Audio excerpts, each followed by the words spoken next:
This is a meeting that I had with Craig last week.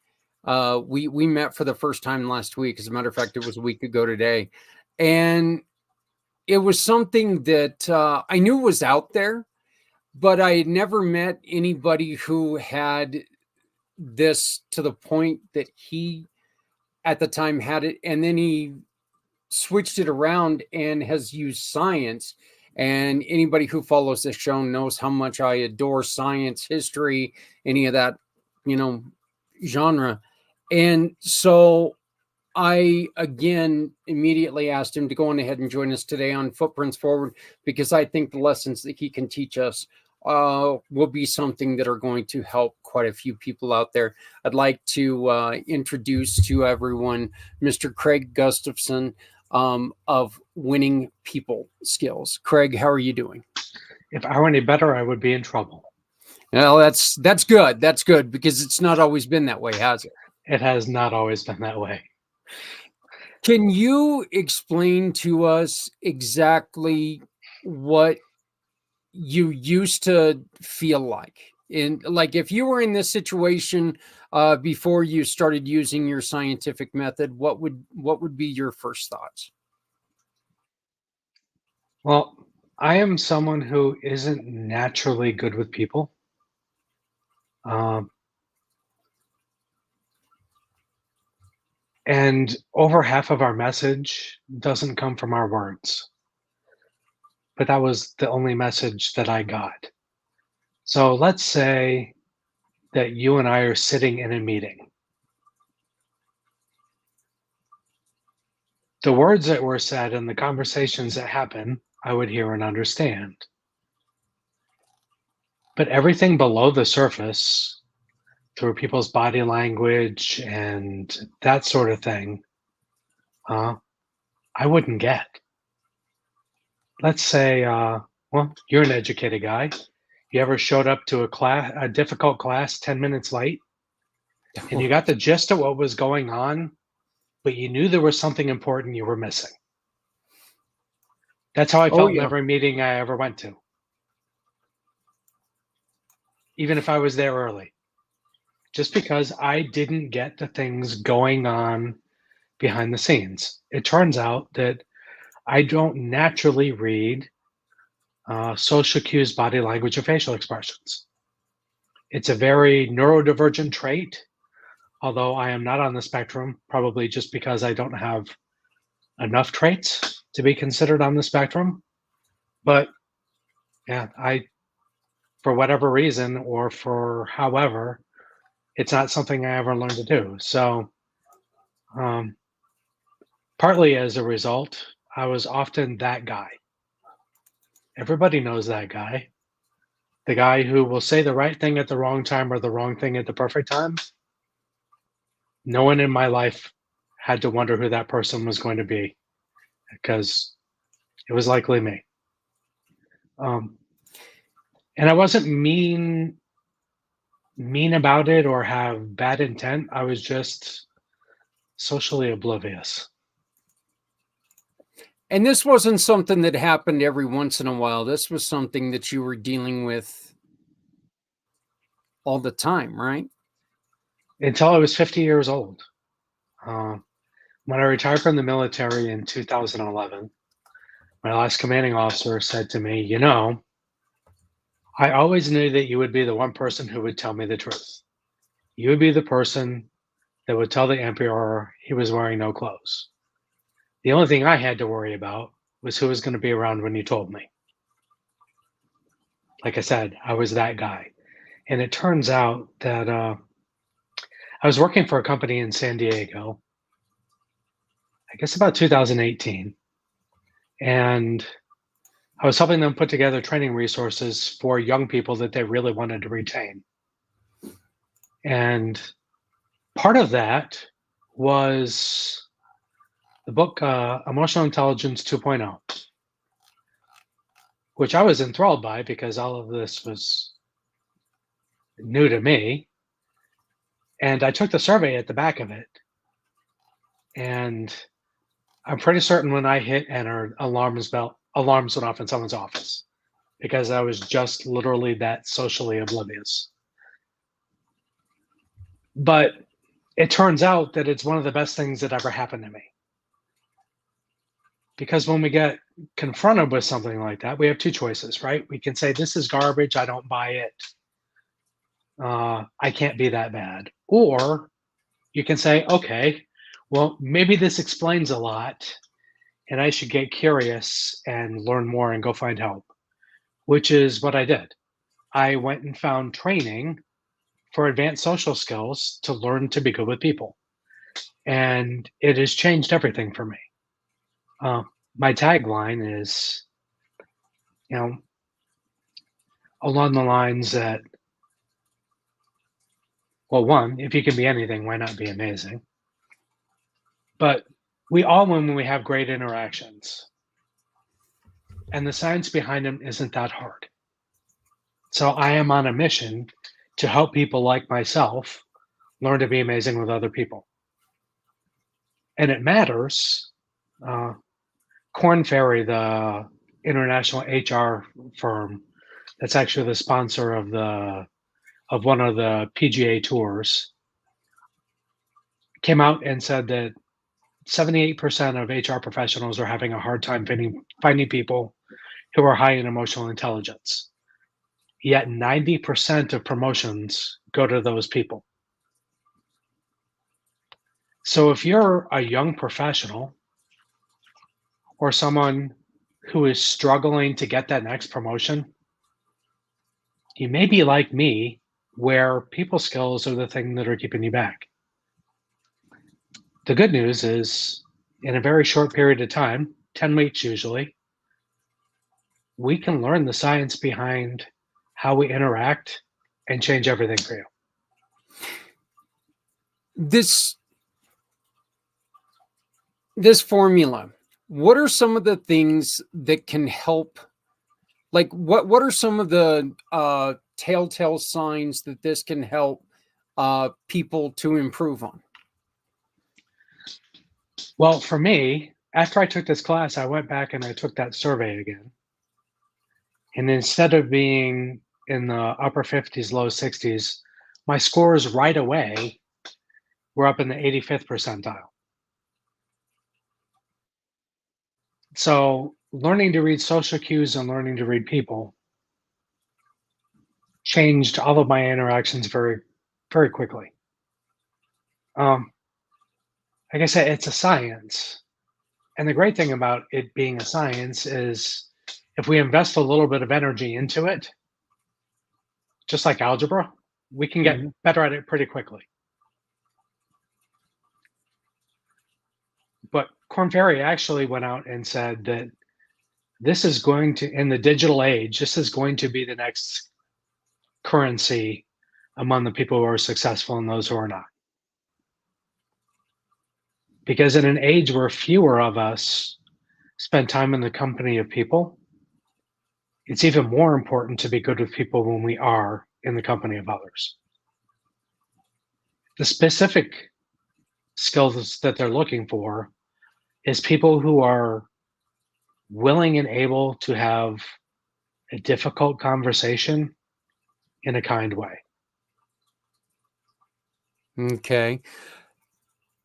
When COVID comes along, and now we sit, as you and I are right now, hundreds of miles away from each other, but this is how we communicate. Does this make it harder for somebody to interact with people in the real world? Yes, because even though we're seeing each other on screen, we're still not getting the whole message.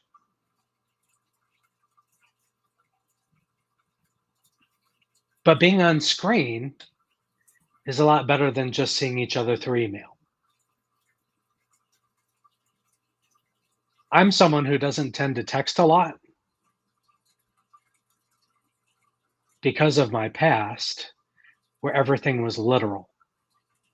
And I have to be very mindful that tone and sarcasm don't show up well in text. Yes. Yes. Once again, it's easy for me to be that guy. And now that I've learned to be better, I want to do better. And I don't want a misunderstanding to ruin a great relationship. And it's easy for it to happen. And the people in my life matter to me. The company that I keep matters to me. I'm very mindful of the company that I keep and the places that I show up now. They say that that we are the average of the 5 people that we spend the most time with. It turns out that we're also have the average income of the 5 people that we spend the most time with.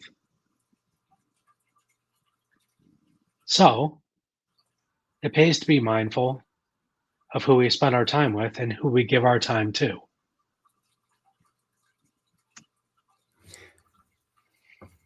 I understand your hesitancy on texting. Um, I'm the kind of guy that likes to make sure that my sense of humor, who I am, comes across in everything I do. And one of the biggest problems that I have, Dog had to make Of an course. appearance during the podcast. She is the co-star, I guess. Um, but one of the things that I always used to do is I always used to write in things like I was talking, just talking to us. And my son, who's an English teacher, he's a English major, and he finally had to sit me down and go, Dad, when you write it, it doesn't make any sense. He said, you can't tell if you're joking or if you're being, if you're hurt about what you're saying. You can't, there's no cues there. And so I understand that completely. And texting is, I mean, how many fights have been started because someone's saying something, and even if it's completely innocent, it comes across as something that's very, hurtful. And so, yeah, that's always a huge fear of mine, and that's why I try to be very specific when I text, to a point of overdoing it completely. But you got to do what you got to do. Because I'm someone who tends to be pretty direct to begin with. Yeah. As my wife says, my wife learned very quickly in our relationship, if you don't want an honest answer, don't ask. Yeah. And just I can't not be that way. The thing is,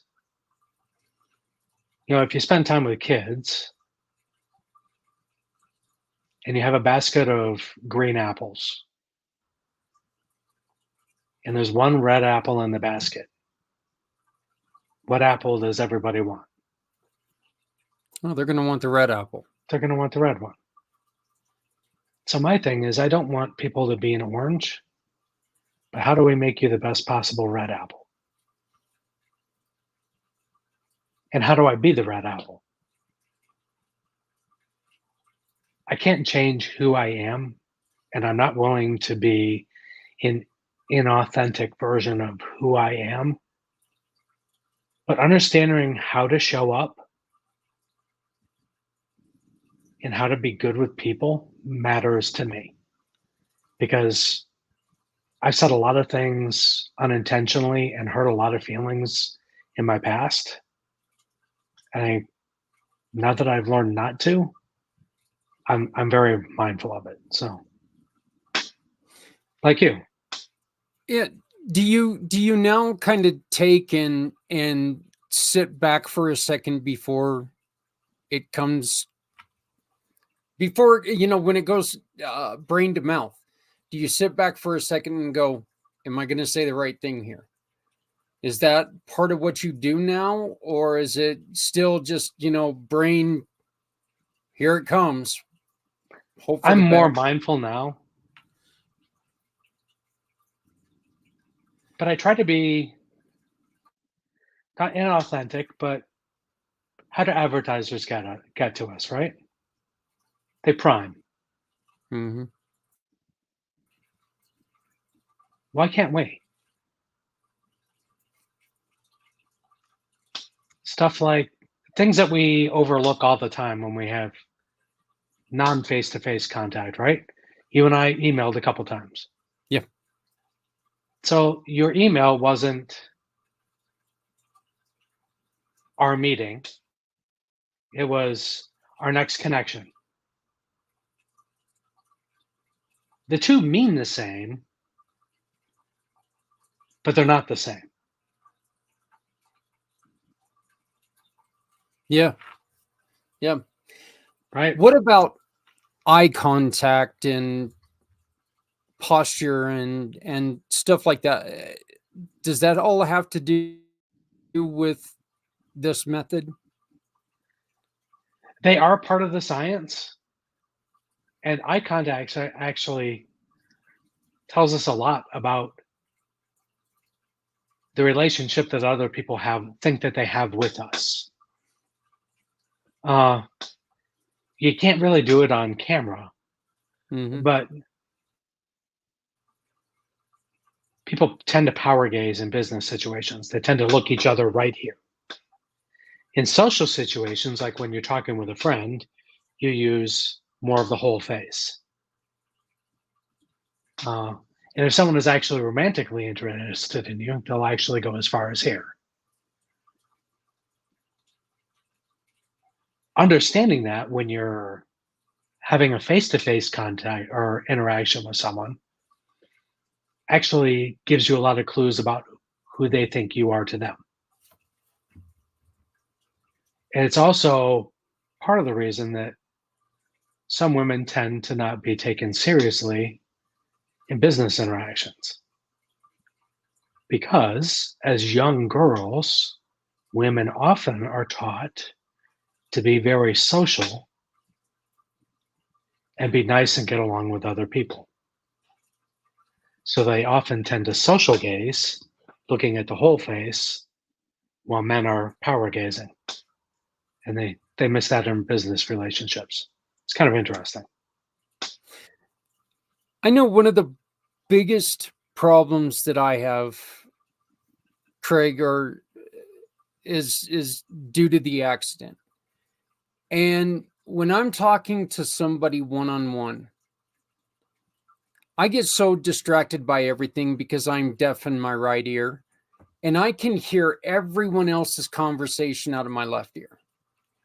And when I'm talking to somebody one on one, it is so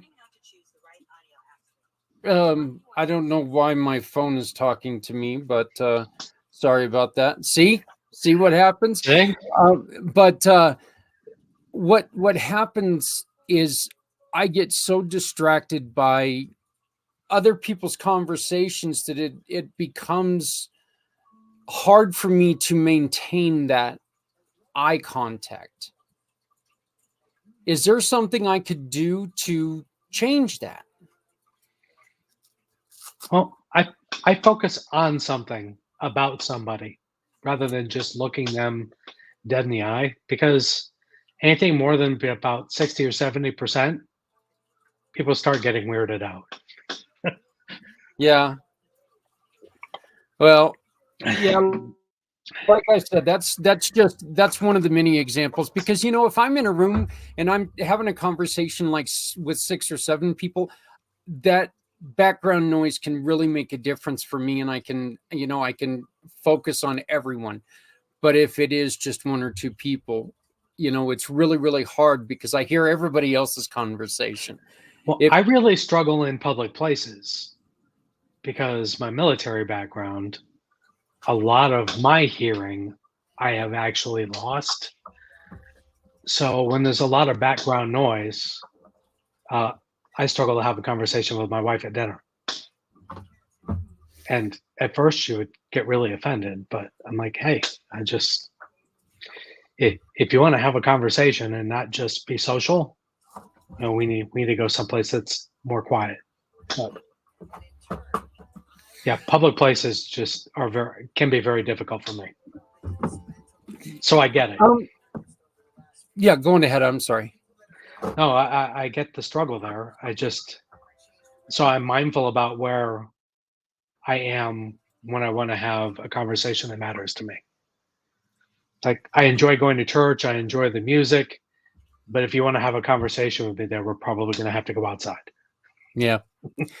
Well, it is actually kind of nice to, and of course, this is one of those things that, when you were struggling with this, you didn't want to feel different, and nobody wants to feel different. And it's really hard for people to understand sometimes that, and like, especially, a couple months ago, I went to a business coaching seminar, and it was one of those things that we were supposed to stand up and talk to each other. And I got so nervous in that situation when I can usually, if we're in a room where it's just you and I can sit there and talk to you all day long, look you right in the eye, have no problem. But if I get distracted by other people's conversations, I'll start to answer their questions and realize I'm not focusing on this person because just the noise overruns my brain. And that's difficult. Um, so I'm truly interested to continue to learn more about what you're doing. Um, why this is the name of the business, and this is a very important question. Why winning people skills matter? Why do they matter?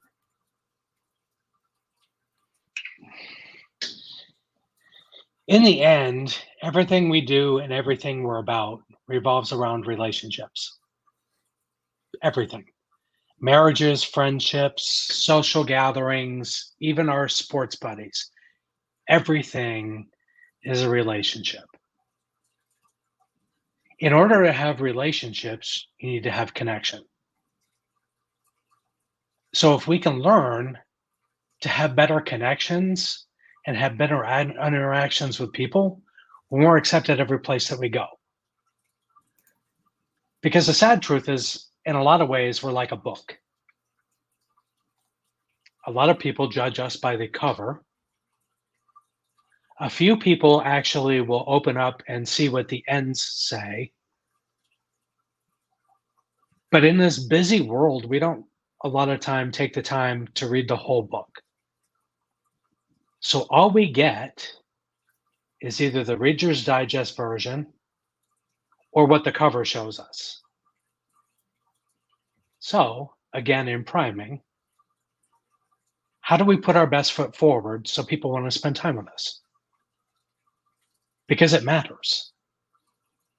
It especially matters in business because business is all about relationships. There's lots of people out there that sell devices and all of these things, but we don't always go to get the best deal. We tend to go to the person who we most identify with or enjoy the company of. We're willing to spend a little more to do that, right? Yeah. You know, think about the difference sometimes between Target and Walmart. They have the same things, but a lot of the time we go to Target because the environment is nicer, the products are a little better quality often, and we're willing to spend a little more to get exactly what we want, not something that will meet our needs. Interacting with people and our relationships with other people are often the same way. So the better we can come across in the beginning, and then we only get one chance to make a first impression. And often that first impression is met or made before we even utter a word. So understanding that being on our phone with our head down is like a loser's pose, right? That's what the person who loses the race does. The person who wins the race has their head up, their eyes up, and they're looking around and they want to cheer, right?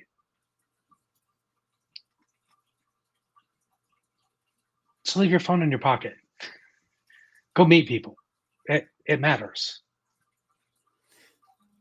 If you know you're going to be distracted, eliminate that distraction. I'm forever in trouble with my wife for not even having my phone with me. Yeah. Yeah. That's kind of funny. I'm always in trouble because I've got at least one of the two with me, and then we'll go somewhere and I'll have both of my phones and the iPad, and she'll be like, "You're just ridiculous now." So, If I go someplace with my wife, I often intentionally don't even bring my phone with me. Because most people, if it's actually important, are going to call her anyway. yeah, But then I don't have to worry about being the distraction. yeah, that is true. You know what's funny though is that my wife and I we definitely have two different worlds. Okay, my business is what we do, yet her business is the paranormal. So there's two different, way different sides, so people don't call her to get a hold of me, that's for sure. And if they call me and ask me any of the questions that she can answer, I'm going to be, what? No, here. So, um, I wanna kind of go back to one of the things that you were just saying about the Walmart example. That's one of the reasons why we love working with people like you, Craig, is because I use this example quite often. I mean, I live within walking distance of a convenience store, but I would rather get in my car and drive a little bit down the road to go to this other convenience store, because when I walk into this one here, the kid is sitting there behind the counter on his cell phone, picking his nose, doesn't acknowledge me, doesn't know anything about me. Yet if I go into the other one, I walk in there and they're like, "Wow, your devils really took it in the gut last night, didn't they?" And I'm, "You shut up." Even those insults, even those little jabs, that proves that they know who I am. That proves that they understand me, and shows a little bit of respect to who you are.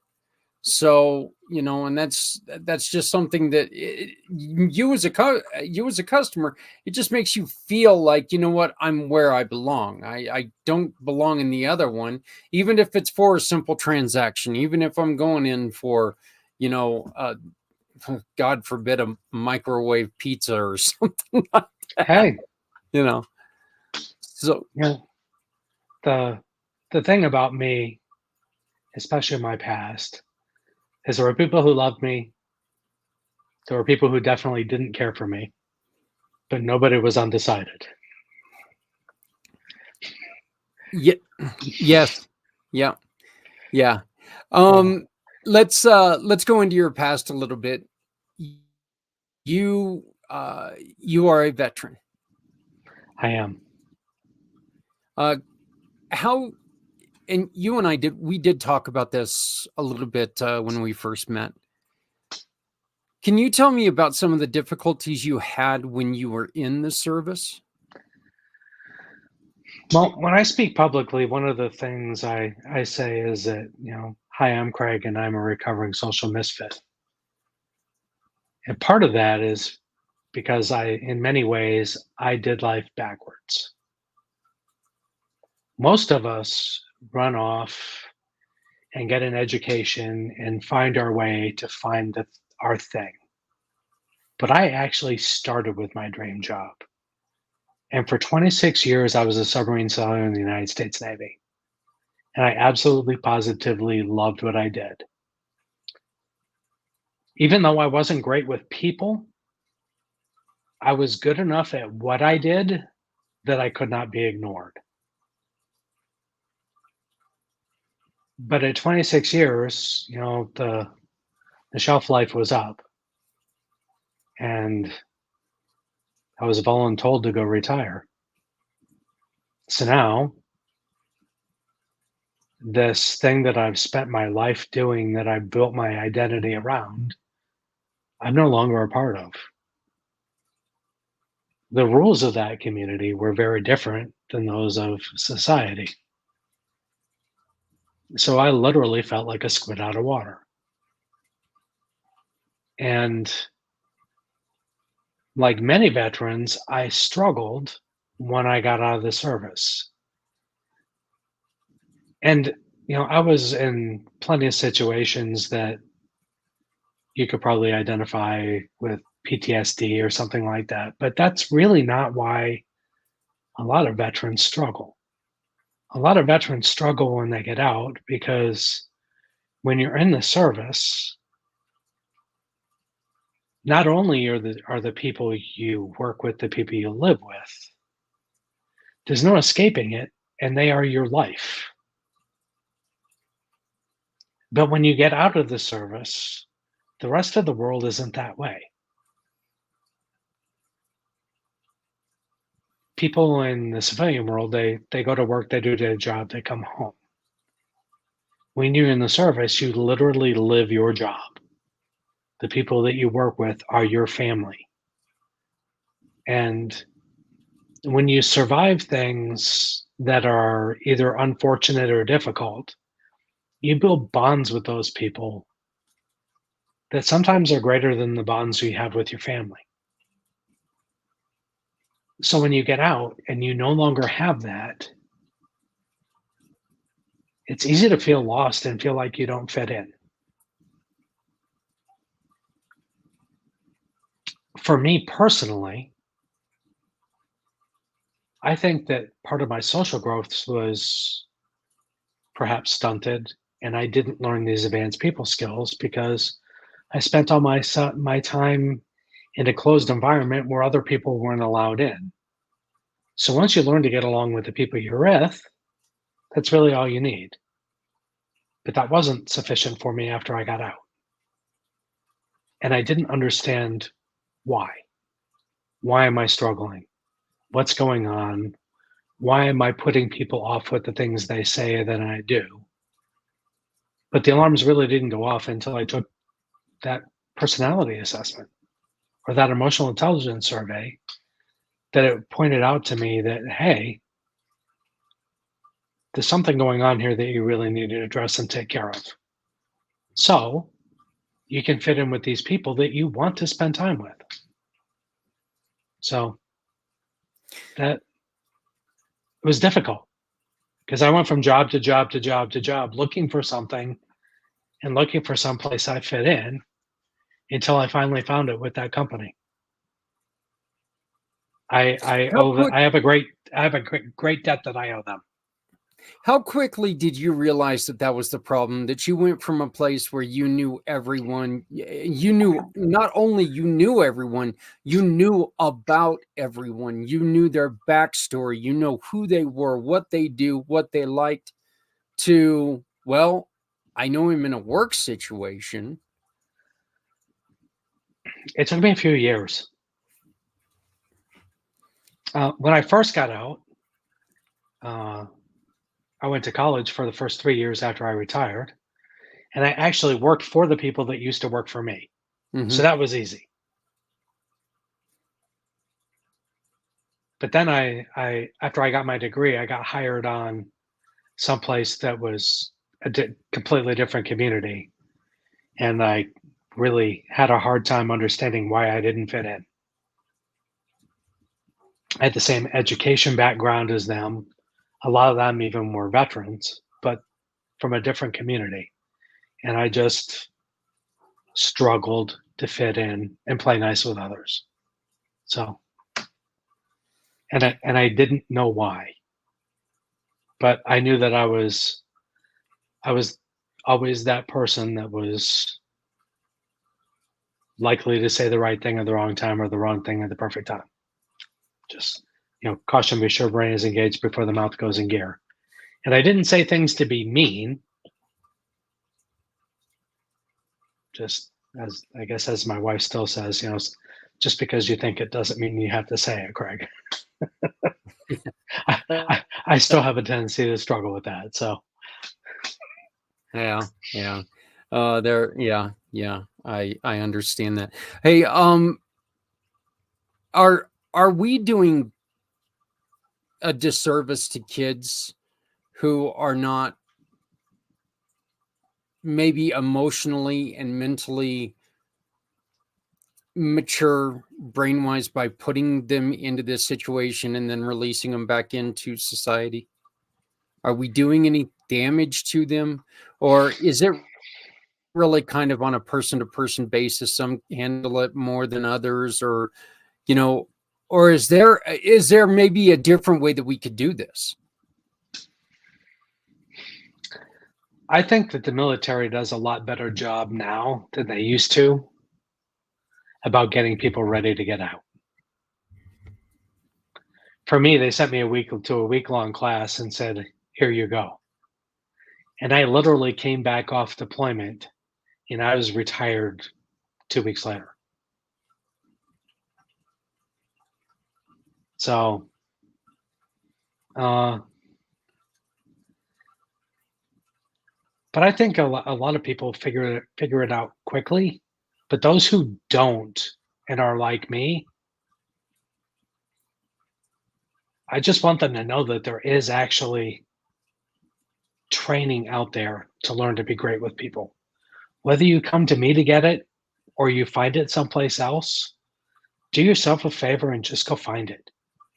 It changes everything in your world. It changes your relationships. It changes how you see people, how people see you. Um, and I think people that I really would like to spend time with are young people, probably just getting out of college.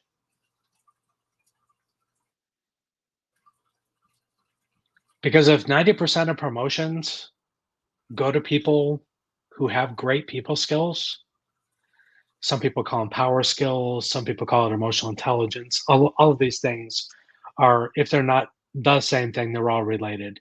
If 90% of promotions go to those people, why would you not want to put yourself at the front of the line? Yeah.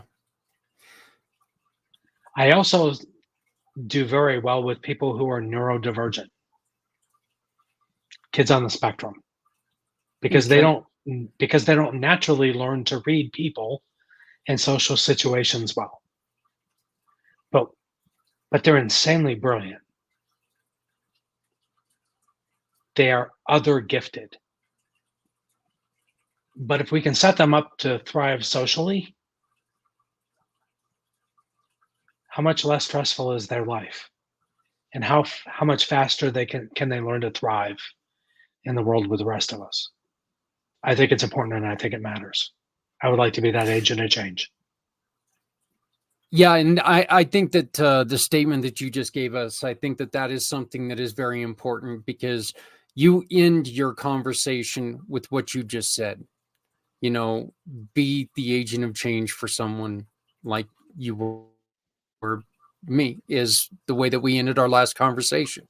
And I appreciated that. I really did. I appreciated that greatly. When, Craig, when was it that it really came to your attention that you were socially awkward? Was it when you were young? Was it when you got into the middle or high school? When did it become very apparent that, I'm different than everybody else? And then after that, when did it start really causing problems in your life? Was it immediate or? I think I was always a little different. Mhm. Uh, I've always done pretty well one-on-one with people. Where I really struggled was in small groups. I was that person who didn't read the room, who would be abrupt, who, I don't know, maybe was too honest or honest at the wrong time. But I joined the service at 19 years old and I went off and a lot of people around me were like me. You know, they say that submarine sailors tend to be a bunch of misfits that somehow have figured out how to get along and get the best out of each other. for a common good. Yeah, and that's kind of one of the that's actually one of the things that you said, is that you had mentioned that you were probably put into the best situation for you being with, you know, the fewer amount of people in a submarine, right? I mean, Well, I knew when I was a very young person that I wanted to be a submarine sailor. Because the first time I went down on a submarine, I was in third grade, and my dad was the senior enlisted guy on board. And of course, everyone was much nicer to me the first time I went than when I went back as a junior crew member. yeah, funny how that tends to happen, right? But I was always enthralled with something and understanding how it worked. And like, I was a kid that liked to putter with cars. I liked to putter with mechanical things to see how they worked and what made things tick. And I was always pretty good at it.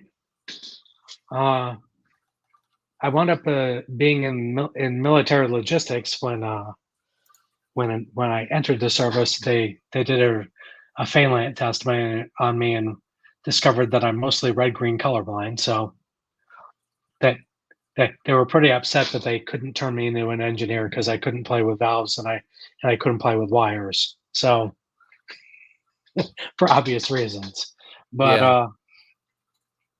but I knew right away that I had found my home and found something that I was good at with people that I understood. So when I retired in 2011 at, what, 44, 45 years old, is really when I discovered that I did not do well with people. And I didn't really understand why. It's interesting because I'm exceptionally outgoing and I'm completely unafraid to get on a stage and talk to 500, 1,000 people. Yeah. But that didn't mean I was a good communicator. And it took me a while to understand the difference and how to learn to become a good communicator and someone who interacted well with people. There is a huge difference between a good speaker and a good communicator, isn't there? There is. And I write well. I enjoy the company of people. I love teaching. I love facilitating training. All things that I did a lot of when I was in the military. But group interactions are just something that I always, always, always struggle with. Okay, let me ask you this. If somebody comes to you and they say, Craig, I suffer with blank, can you help me? What is blank? Reading people and reading social situations. Or networking. There's a strategy and a way to be good at a networking meeting, right? Learning to be engaging with people, the signs of eye contact, there are how to use our hands, where to go for a meeting. All of these things matter because there's lots of people out there doing often the same thing we are. What makes us different? But understanding how to have a conversation sets us up for a strategy to have a conversation. And one of the things that I tell people is, if I ask you, who is most people's favorite subject? It's themselves. Usually. So when you remember that, it makes it easy to go to network meetings because you ask questions that get people to talk to themselves or about themselves. But the people who win in network meetings are actually the people who introduce other people. When you go to a network meeting, you're not really there looking for business. You're just looking to make connections. And one of the best ways to be remembered is to connect other people. I may not be the person that you're looking for, but I would love to help you find the person that is. Because we both win. Because you will remember me and you will find something that you needed. And I was the person that helped you find it. So the next time, you will remember and you will want to be helpful to me. One of the greatest ways to win at networking meetings. The It's person who also vital. connects the most people is the person who wins at a network meeting. Yeah, it's also vitally important that you listen to everyone because, like you just said, I may not be the person that you're looking for, but you know somebody who is looking for you. And Absolutely. so, it's vitally important that we pay attention in that fact, in that way. Well, probably about the last one from you or for you, but I gotta know, can you take a really quick second and give us an example of one of the first things that you do when you talk to someone? Well, there's three things we want to know. I want to know who you are. I want to know what you do so I can make a decision whether or not you're someone that I'm interested in. And I want to know how I either contact you or what I need to do to get that thing you want. Right? I'm a trainer. I love public speaking and I love doing like networking and facilitating training for groups. But really, I'm a trainer. I want to help people be good with other people. So when I tell people that, I teach people the science behind emotional intelligence using science-based strategies that are proven to work. Hi, I'm Craig. I teach these skills. I have a 10-week class. Okay.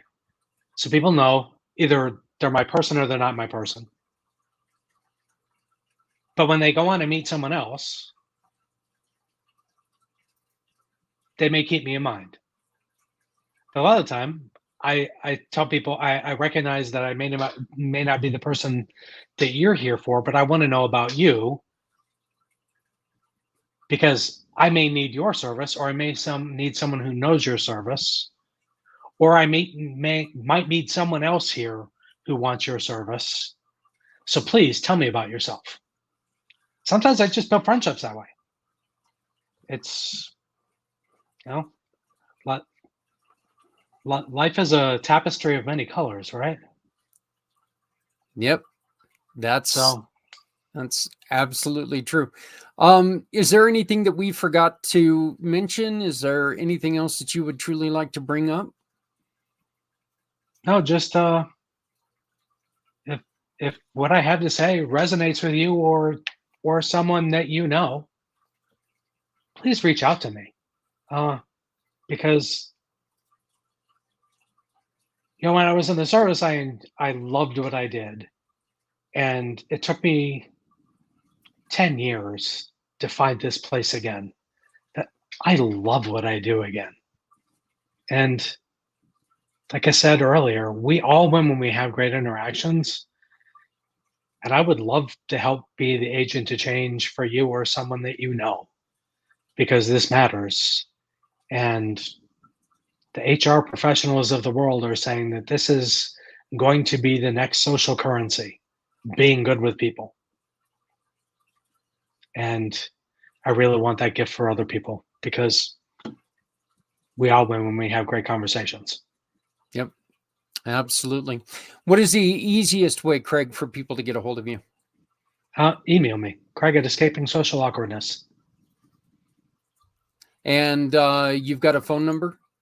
760-443-8126. So The odds are that you will get my voicemail because I actually check my voicemail a lot of the time here from my computer. Nice thing about having a Mac and having an iPhone. But yeah, I don't.